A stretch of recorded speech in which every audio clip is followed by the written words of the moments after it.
दिनैनि बे पथार दिबस बे फिल्ड डे प्रग्रामखौ जोङो खुंनायनि मेन गाहाय खारनानो जाहैबाय जे जोङो थांनाय 2021-22 सनावहाय जोङो जुखाम आबादारिफोरखौ उत्साह बिसोरखौ थुलुंगाखांहोनो थाखाय मोनसे डेमनस्ट्रेशन प्रग्राम लानाय जादोंमोन। फ्रन्टलाइन डेमनस्ट्रेशन होनना बुङो आरो बियो अल इन्डिया कअर्डिनेटेड रिसार्च प्रजेक्ट बेयो आईसीआरनि आन्दारावहाय आईसीआरनि अनसुंथाइजों बे हाबाफारिखौ जोङो लानाय जादों। गाहायै जोङो मोनदाइन गामि लाफानानै फाख्रिगुरि, सुरेन्द्रपुर, मजाति आरो अन्यान्य गामि लाफानानै गासै 75 बिगा हायाव आरो 35सो 35 जन बेनिफिशियारि फार्मार्सफोरनो जोङो फ्रि अफ कस्ट जोलै सिपि जोलैखौ होनानै जोङो बिथांमोनखौ आबाद मावहोनाय जादोंमोन आरो जिखिनि देहा परामर्श ट्रेनिं आदि जों बेफोरखौ होनानै बिथांमोनखौ नलेज सोनानै होनाय जादों आरो बेनि मोनसे हाबाफारि हिसाबै बे आबादा माबोरैहाय जाखो, बे आबादखौ मावनानै जोंनि आबादारिफोरा माबायदि मोनखो, बेसेबां मुलाम्फा जागोन बा बे आबादखौ मावनानै माबाफोर उसुबिदा मोनदों नामा, बे धरननि समस्या बाफोरखौ सावरायनो थाखाय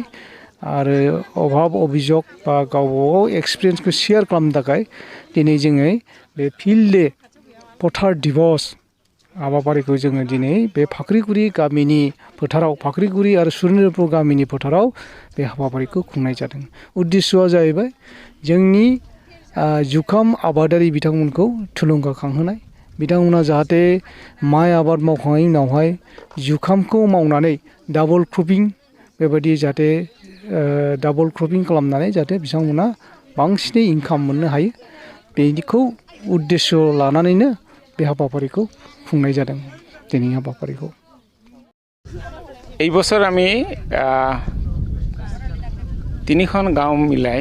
পাকড়িগুড়ি, সুরেন্দ্রপুর আৰু এটা আছে বজগাঁও,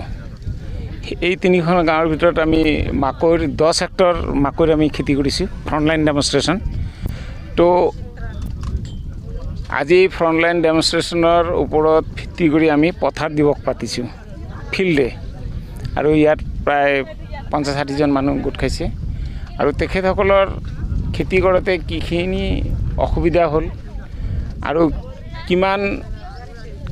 কোনে কেনেকৈ খেতি কৰিলে সেই বিষয়ে আমি জানিলোঁ আৰু যি ধৰণৰ সিহঁতৰ সমস্যাৰ কথা ক'লে অদূৰ ভৱিষ্যতে যাতে সেইখিনি সমস্যা আমি সমাধান কৰি সিহঁতৰ অৰ্থনৈতিক অৱস্থাৰ উন্নতি কৰিব পাৰোঁ, তাৰে এইটোৱে আমাৰ মূল উদ্দেশ্য আছিলে। তেখেতসকলে কোৱা মতে যে এইটো যিটো আমি জাত দিছোঁ CP808 ইয়াৰ উৎপাদন 20 মনতকৈ বেছি পাব বুলি কৈছে। তো আমি আশা ৰাখিছোঁ যে এনেকুৱা ধৰণে যদি তেখেতসকলে যিখিনি মাটি ইয়াত পৰি আছে সেইখিনি মাটিতো যদি চবে এই মাকৈৰ খেতি কৰে, মই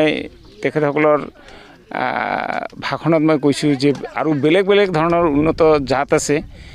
যেনেকুৱা DKC 9081 আছে, পায়োনিয়াৰ 3355 আছে, সেইবোৰৰ যদি খেতি কৰে আৰু বেছি উৎপাদন পাব আৰু তেখেতসকলে যথেষ্ট লাভৱান হ'ব পাৰিব। আৰু গভৰ্ণমেণ্টৰ যিটো পলিচি আছে যে 200% ক্ৰপিং ইণ্টেনচিটি আনিব লাগে, ৰাবি বতৰত কোনো পথাৰ খালী থাকিব নালাগে, সেই উদ্দেশ্য আমি সফল হ'ম বুলি মোৰ দৃঢ় বিশ্বাস। মই এটা বস্তুৱে মেছেজ দিব খুজিছোঁ যে এইখিনি অঞ্চলত মাকৈ খেতিৰ কাৰণে বিশেষ উপযোগী, গতিকে তেখেতসকলে শীতকালি মাটিটো পেলাই থৈ দিব নালাগে আৰু আমি যিখিনি টেকন'লজি দিছোঁ সেই টেকন'লজি লৈ পেলাই তেখেতসকলে মাকৈ খেতি কৰিলে তেখেতসকল লাভৱান হ'ব পাৰিব বুলি মোৰ দৃঢ় বিশ্বাস।